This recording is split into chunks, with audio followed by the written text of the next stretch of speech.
Hi there. This is A Little Louder, a podcast for wonks, housers, and rabble-rousers where we talk about fair housing, community development, and how we can use these issues to build people power and work toward equity and justice. I'm Michael D. Pland. Today's episode is a buzz session where we'll briefly talk about current issues facing Texas affordable homes and neighborhoods. And for this episode, we're joined by Erin Hahn, Texas Housers research analyst and author of the new report, Emergency Rental Assistance in Texas, How It Went and What Happens Now. Welcome back to the show, Erin. Thanks, Michael. Happy to be here. So, emergency rental assistance, the ERA program, started in about early 2021 and ran for how long? About 18 months? Is that correct? Yeah, so ERA was established in early 2021, and jurisdictions recently finished spending their first tranche of ERA funding, ERA 1.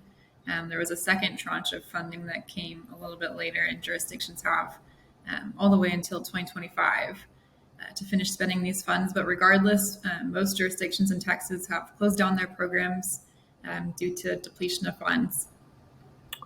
Oh, so we at Texas Housers, anyone who has been sort of following us during the pandemic, we've been tracking how this money has been spent, the manner and speed in which it has been distributed, how equitably it has been distributed.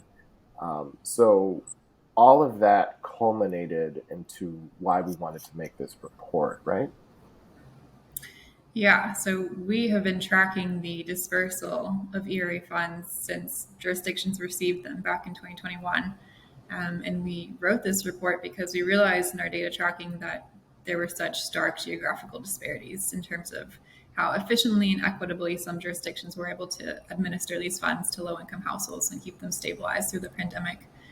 And so we wrote this report and interviewed administrators because we wanted to understand the roots of these disparities so that we can inform ourselves going forward and administer a better functioning program in the future where all jurisdictions are in a position to adequately serve their low-income renters and keep them stable through crisis.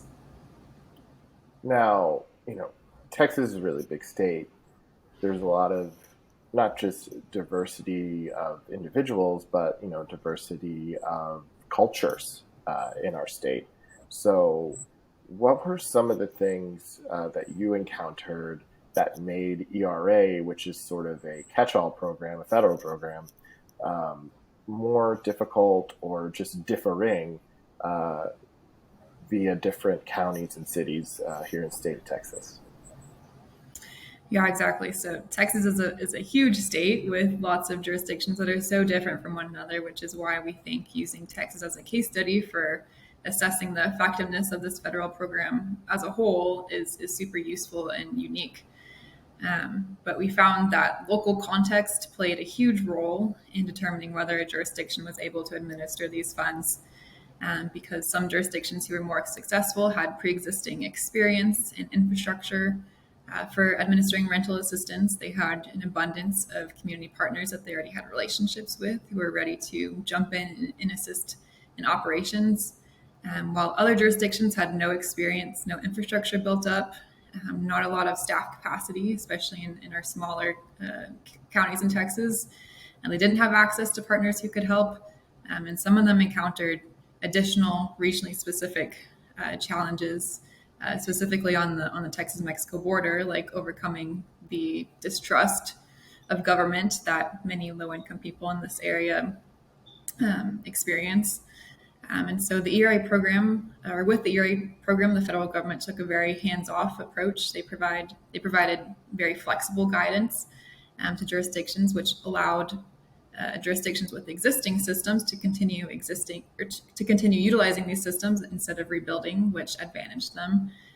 But it provided little support to the jurisdictions, the smaller counties in Texas especially, who did not have experience or really the capacity to be able to administer this program effectively. So, what was it like speaking to these different experiences with each of these program admins, and what did you learn from that? And before you finish that thought, I just want to encourage everyone to find the report as you're listening. It's at texashousers.org. You can find it right on our front page, or if you click on our blog, it's also there. But please go ahead, Erin. Sure. So it was a goal of ours to speak to a variety of program administrators who are working in very different contexts, so that we could understand how local context played a role in a jurisdiction's success. And we found that program administrators across Texas had very different experiences while administering ERA.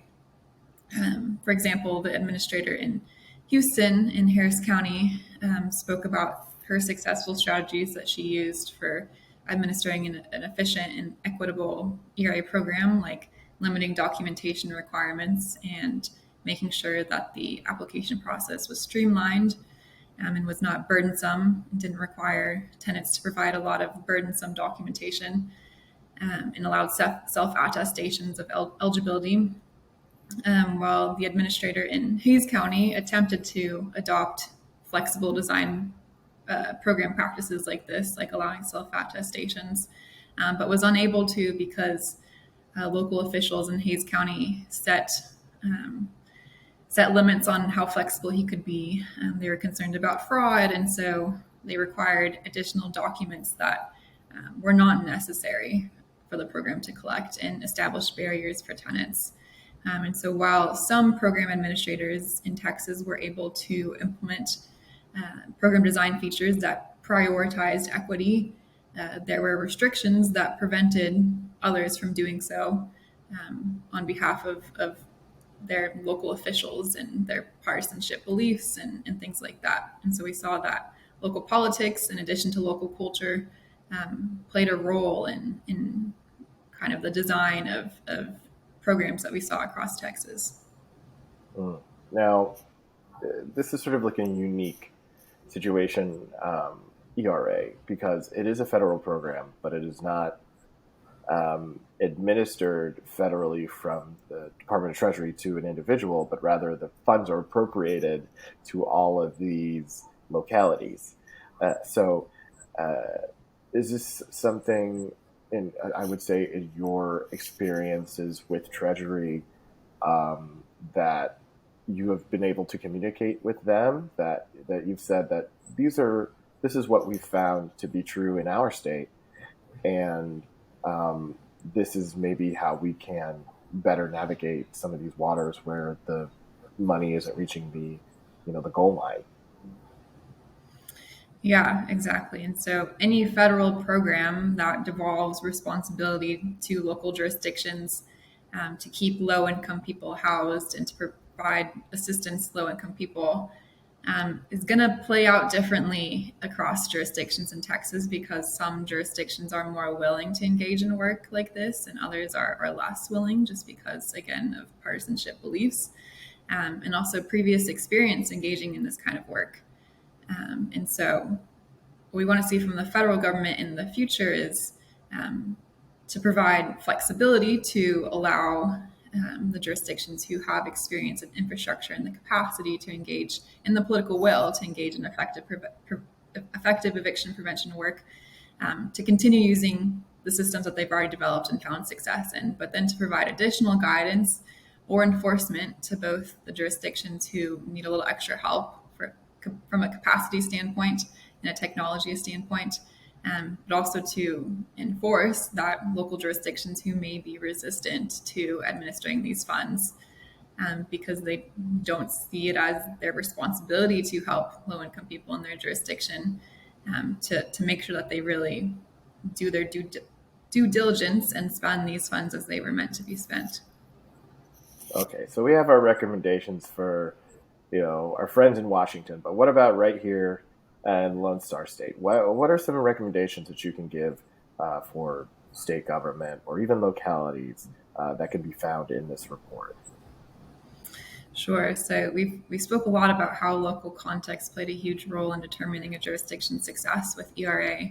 But regardless as to where a jurisdiction started when they started administering ERA, whether they had an infrastructure built up for rental assistance distribution or not. By the end of this experience, all jurisdictions who participated in ERA now have some degree of infrastructure and systems and a network for dispersing rental assistance intact. And so, even though federal funding is drying up, we're encouraging jurisdictions to keep these infrastructures intact and to keep furthering their relationships with partners, and so that we are prepared the next time an emergency crisis hits and federal funding comes down, and jurisdictions are prepared to meet the moment and help stabilize renters through crisis. But in the meantime, to continue using these systems to support renters through the ongoing eviction crisis, which existed prior to the pandemic and is continuing to impact low-income renters today. And so we want to see the momentum that ERA kickstarted in terms of jurisdictions who had never participated in eviction prevention work before suddenly were having conversations and developing systems for how to keep their low-income tenants housed.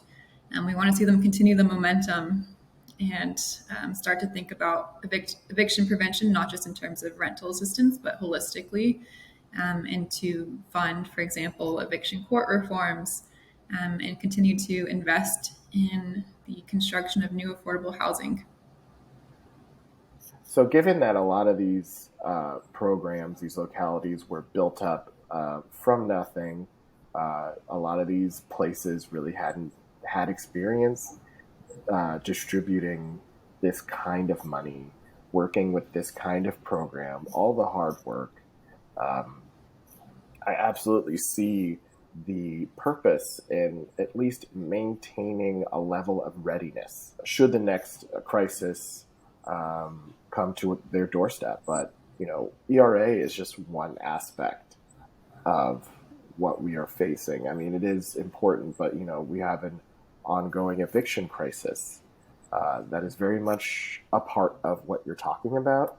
And I just want to alert our listeners and viewers on texashousers.org that our research director, Ben Martin, very soon will be dropping a sort of companion piece to your ERA report regarding evictions. So for those who are interested, definitely keep your eyes peeled for that one. But Erin, I just wanted to sort of wrap up here.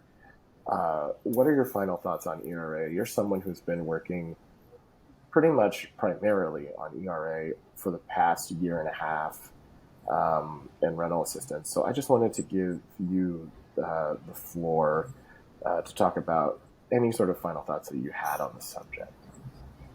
Sure. Thanks, Michael. And yeah, there's definitely a huge need for additional federal funding from the federal government to come down so that jurisdictions can continue to utilize the rental assistance systems that they work so hard to build up. But the fact that there's not federal funding in the near future is not an excuse for local jurisdictions to do nothing in the meantime, because like you say, there is an ongoing crisis. The pandemic or the financial crisis associated with the pandemic, people are still feeling the effects of. Rents are rising dramatically. And so there are so many things that local jurisdictions can be doing now to protect renters. And that is something that we're going to be writing about soon, like you mentioned with Ben's report. And so stay tuned to see what jurisdictions in Texas are doing to continue the momentum that the pandemic and pandemic era protections started, and continuing to protect renters going into the post-pandemic future and passing things like tenants' rights and eviction court reforms, right to counsel. Great. Well, I want to thank Erin Hahn for joining the show. And once again, you can read the report at texashousers.org. But as for our loyal listeners, we'll see you next time.